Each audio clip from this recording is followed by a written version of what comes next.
Rahul Gamir for Punch Out Boxing. I'm delighted to be here with Hannah Rankin for the first time. Hannah, between you and Raven, you're dragging Frank into the 21st century with women's boxing. Yeah, no, I'm really proud to be joining Raven here at Queensbury. There's definitely room for more females to be joining the team, but it's fantastic. It's a good step forward, and it's fantastic to be working with Frank. He's got a whole brilliant stable of fighters, so to be joining them is a real privilege. And that stable on what a hell of a night, November the 18th, the Magnificent 7. Hopefully, you'll be one of the magnificent ones that night. And the new. Indeed, and straight into what you want, top level world title fight. Emma KOZIN only being beaten by the great Clarissa Shields, so straight to the back to the top level where you want to be.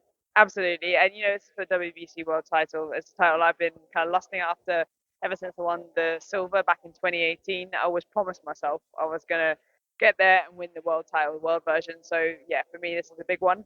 Yeah, Ever Kozin, great opponent. Great record, fantastic record. So I think this is one which is going to give me an opportunity to really showcase my skills, showcase what I'm about. And yeah, it's my first fight with Queensbury, world title, no pressure, gonna perform.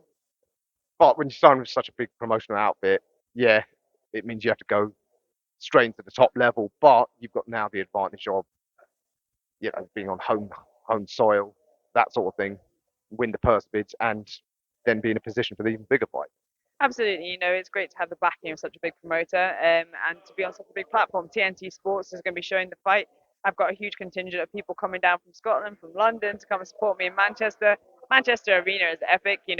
I've seen loads of fights there. I've actually done commentary there before, but I've never fought there. So this is my chance to get through the ropes, and yeah, put on a show for everyone. So I'm looking forward to it. Atmosphere is going to be electric that night. Is it fair to say it's the biggest night you've been involved in?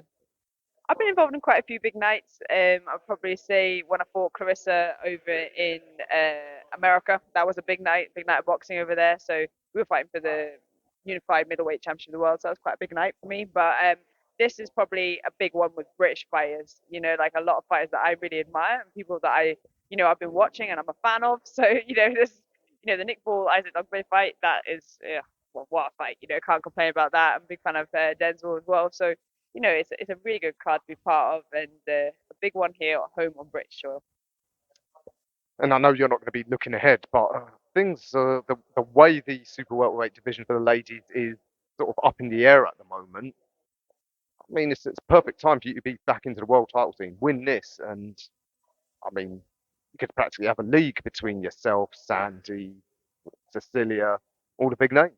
Yeah, no, I've always said this. The 154 division is really hot. It changes all the time. It's very fluid. It's the same as the 147 division. Those two, the fighters cross over quite a lot. Obviously, Tash Jonas being up there, now we're down to 147. We've got Femke Herms, Mary Spence fighting for the IBO and IBF this weekend. I'm fighting for the WBC in November. We've had Terry Harper, Cecilia fight for the WBA and the WO just recently. So, like I said, it's constant all the time. So, there's some really great fighters in these divisions. I'm proud to be part of this division. And when I become world champion again, I'd like to unify. I'm thinking you ladies could have like a tourney, like the World Boxing Super Series. I think it's time Callis Allen and Co gets in touch with Frank and they put one of those together. That would be a really cool idea. I think those two divisions would make for some really sick matchups and great fights. And yeah, it would be exciting. Who's your dream opponent? Get through Emma Kozin, that is. Well, obviously, my division is full of interesting fighters at the moment. I'd still like a shot to fight Natasha Jonas. We were always meant to be fighting. Things almost happened, almost didn't. Then it moved. She moved down division. And so that's still a great fight that I would have liked to have had. Another one probably. I'd like a shot at the rematch with Terry Harper. That's on my cards as well. That's what I'd like to do. So yeah, there's quite a few people to fight. But yeah, there's a couple. All right, I won't ask you to look too far ahead. Got to stay focused on the job at hand. Emma Cozin's no joke. So, all right, well, pleasure speaking to you for the first time. Hopefully, the first of many. And yeah, good luck for November the 18th.